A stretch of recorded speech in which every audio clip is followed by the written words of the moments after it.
Quantum ice secrets. You're sitting in the stands. The air is electric. The roar of the crowd is deafening. You're watching the pinnacle of athletic performance on a pristine sheet of ice. But what if I told you that the real game, the technology, isn't the skates or the sticks? What if it's the ice itself? Forget everything you think you know about frozen water. We are here to talk about a chilling theory, a whisper that has been growing louder in the darkest corners of the web, a concept so audacious it could shatter the very foundation of professional sports. It's called the Black Ice Protocol. The core idea is terrifyingly simple. The ice in every major sports arena is not just ice. It's a highly advanced, covert quantum data network, a crystalline supercomputer hiding in plain sight. This isn't about making the ice harder or faster. The alleged purpose is far more sinister. We're talking about real-time, high-bandwidth data transmission on a scale that makes fiber optics look like dial-up. But more than that, we're talking about influence. The ability to subtly, almost imperceptibly, alter the dynamics of the game. Think about it. How many times have you seen it? A puck that takes a bizarre, impossible bounce right onto the stick of a star player for the game-winning goal. A figure skater who lands a perfect jump only to have their blade inexplicably catch an edge on a seemingly flawless surface, costing them the gold. A speed skater whose rhythm is thrown off by a micro-vibration no one else can feel.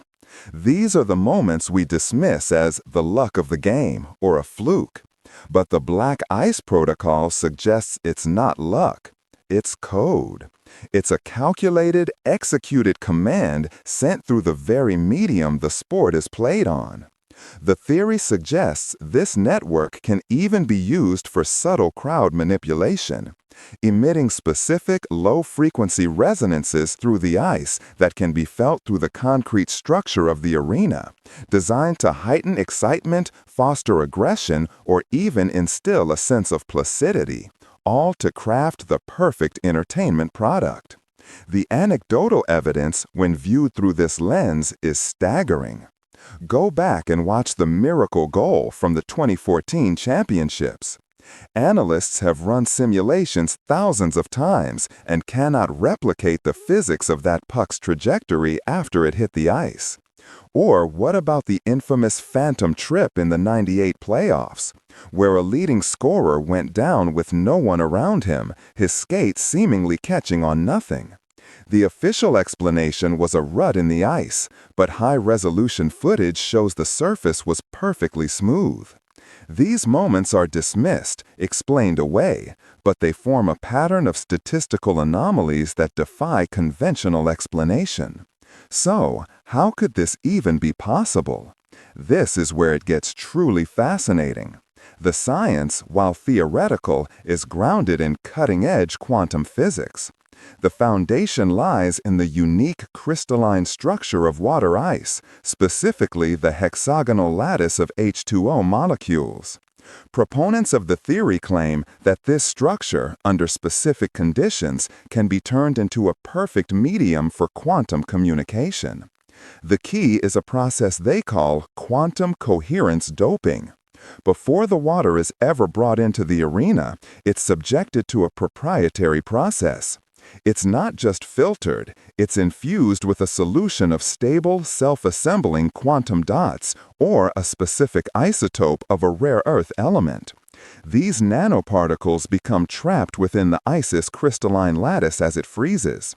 Each of these microscopic dots can hold a quantum state, a qubit of information. And here's the magic of quantum mechanics: entanglement. Through a process initiated by a powerful magnetic resonance field generated from beneath the arena floor, these millions of qubits become entangled. This means they are linked. The state of one instantly affects the state of another, no matter how far apart they are.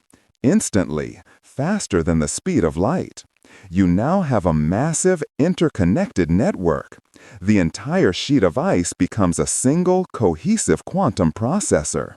Data isn't sent from point A to point B. It's simply resolved across the entire network at once.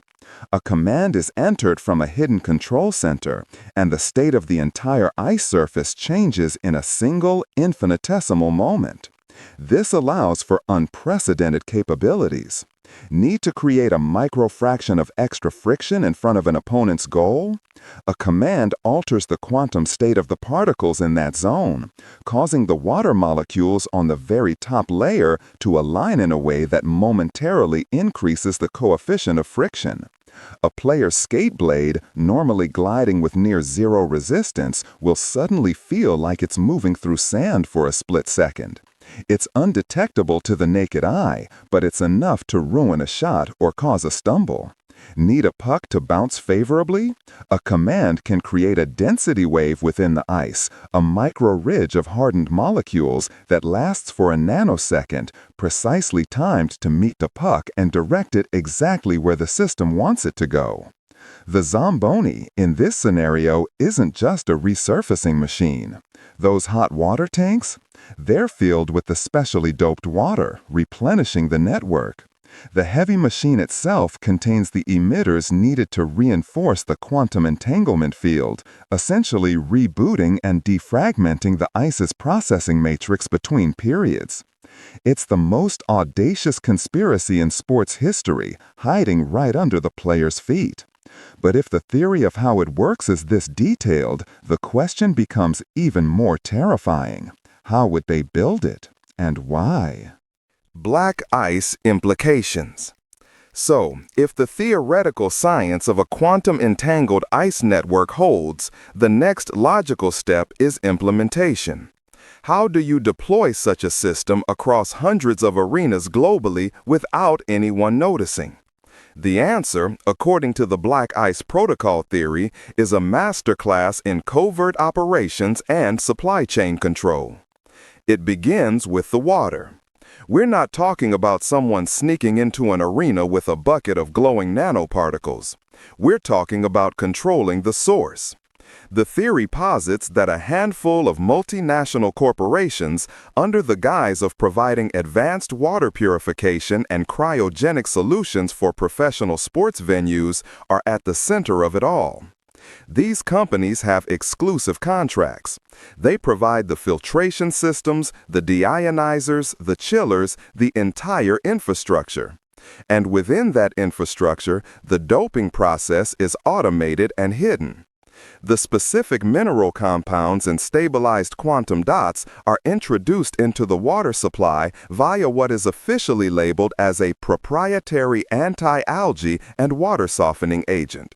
It's a line item on an invoice, a chemical compound that no one would ever question. The next piece of the puzzle is the cryogenics.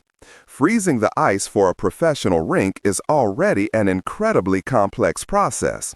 You have to build the layer slowly, paint the lines, and ensure a perfectly uniform temperature.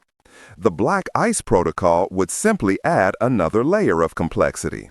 The theory suggests that powerful, custom-built magnetic resonance emitters are secretly installed beneath the arena's concrete slab during construction or major renovations, disguised as part of the standard cooling pipe system. When the doped water is frozen, these emitters are activated. They generate a precise oscillating field that coaxes the quantum dots into their entangled state. This isn't a simple freeze. It's an act of computational architecture, building a supercomputer one layer of ice at a time. The arena staff, the ice technicians, they're just following a new, more complex procedure provided by the manufacturer, believing it's all in the name of creating the best ice in the league. They are unwitting participants in the greatest sporting deception ever conceived. The implications, if this were true, are catastrophic for the very idea of fair play. The most obvious is outright game fixing. Imagine the betting markets. A shadowy syndicate with access to the black ice controls could guarantee outcomes. Not in a clumsy, obvious way, but with surgical precision. They wouldn't need to make a star player miss every shot, just the one that counts. They wouldn't need to trip up a defender on every play, just the one that leads to the game-winning breakaway. It would be a statistical nudge, an influence so subtle it would be indistinguishable from the natural chaos of the game to anyone not looking for it. Athlete performance could be directly compromised or enhanced. A team's skaters could be given a surface with fractionally less friction, making them feel faster and more energetic throughout the game, while their opponents feel like they're skating in slush. But it goes deeper than just winning or losing. Think about athlete surveillance. The same quantum network could theoretically be sensitive enough to monitor biometrics. By analyzing the micro-vibrations from a player's skates, the system could potentially measure their heart rate, muscle fatigue, and stress levels in real time. This data would be invaluable. A coach would know exactly when a player is hitting their physical limit. An opposing team could target a player the moment the system indicates they are vulnerable. It completely erodes the concept of privacy and turns athletes into mere data points, their physical and mental states monitored and exploited by an invisible system. The integrity of sport wouldn't just be compromised, it would be a meaningless charade.